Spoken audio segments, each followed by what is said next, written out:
Let's go a little south now in the SEC.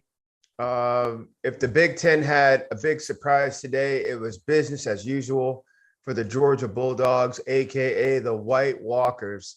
Trevor Knight, they hold Missouri, a fellow SEC team, to 6 points over the span of a full game here. Stetson Bennett continues to roll continuity. They have 2 quarterbacks now because JT Daniels is back healthy. Georgia is rolling. What is the biggest takeaway and what is the biggest threat to the Bulldogs going forward?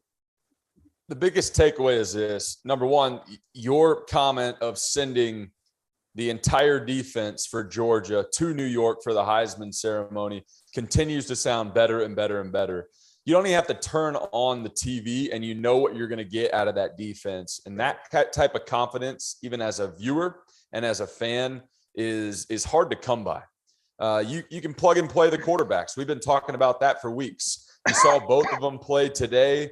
They can both move the ball down the field. They each had, I think Stetson had 2 touchdown passes. JT had 1. He did have a pick, but plug and play there. If they just run the football and play the defense that they're having, not make crucial mistakes, they're going to continue to do what they're going to do. I'm flipping through my calendar right now, and I'm just marking off W's all the way through to that SEC championship game.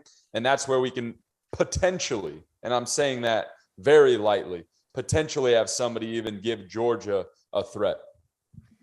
Christian Hackenberg, if you are Kirby Smart, when do you have to start thinking about a letdown, or when do you start looking ahead at Alabama, or do you just stay on your course? I hate to say business as usual, but these guys have been business the whole season long.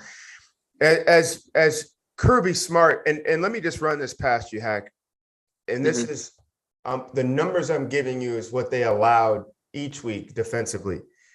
Clemson, 3 points. UAB, 7. South Carolina, 13. Vandy, shutout. Arkansas, shutout. Auburn, 10. Kentucky, 13. Florida, 7. Missouri, 6. The 13 points they gave up to South Carolina and Kentucky is the most points they've given up all year, and they did it twice. And I bet you they grit their teeth down to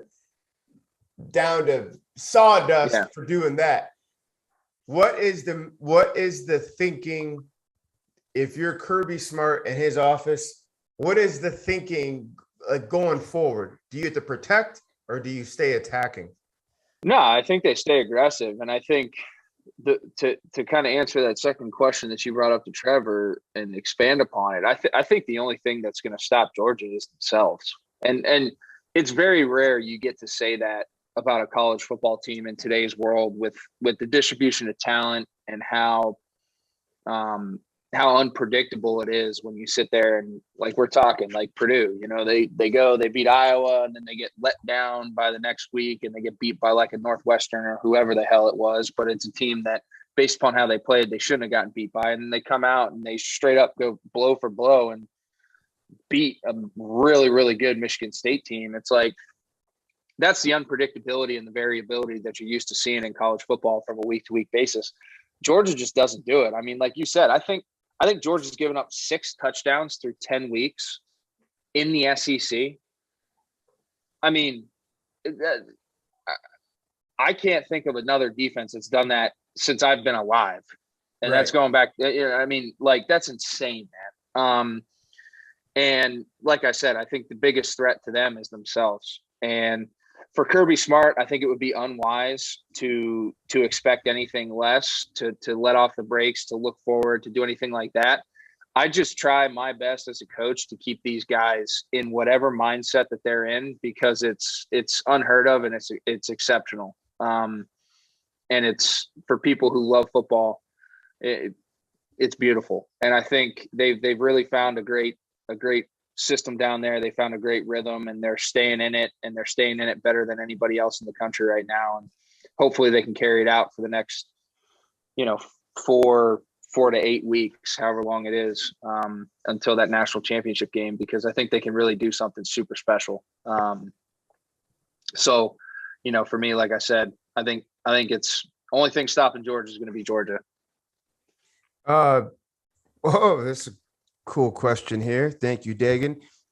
From the Gamma Phi House at the University of Georgia. This one is from Mr. Baylor. Bryce, I assume that's you, Mr. Baylor. The Gamma Phi House. Suck it, Trevor. At the University of Georgia. They want to know, will their Georgia Bulldog defense be in New York?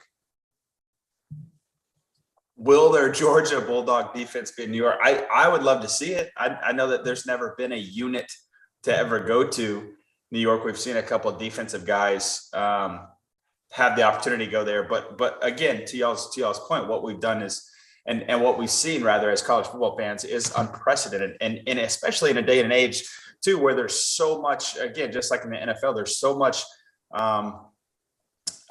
prowess and excitement on the offensive side of the ball to a QB position. What we just saw last, 100%.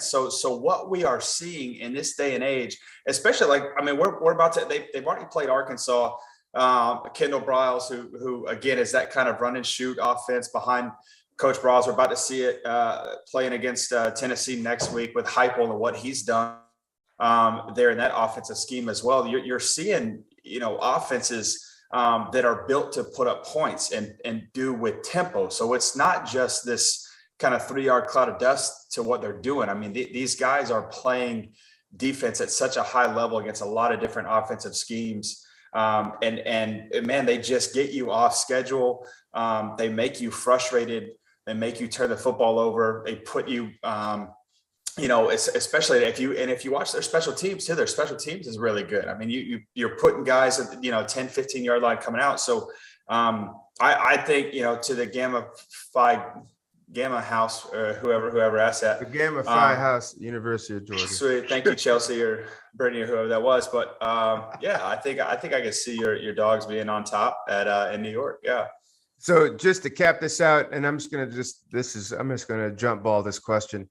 Does Stetson Bennett give these guys the best chance to win it all, or does it not matter? Dagan, can you put up how our man Stetson did tonight? Do you have his stats going into Missouri today? There we go. Stetson Bennett. This is business as usual. Yeah. I mean, this is your shopping list on a Tuesday going to Target. I mean, this is what he does. He gets the same thing every week. He's going to do this. I think this is built off their defense, but they score points, So I think that, what we were talking about the very first week and even into the second week of this show was talking about JT Daniels. But I think that Stetson has done everything that he needs to do to say, hey, man, I am the leader of this offense. I continue to put us in good positions. Don't turn the ball over, and we keep moving chains. And so I think that's all that matters when you're talking about winning football games, especially behind good defenses. And they can run the football too. I mean, they control the line of scrimmage on both sides, and that's so important. Really, they run the football first, and then those quarterbacks come in there, and then to your point,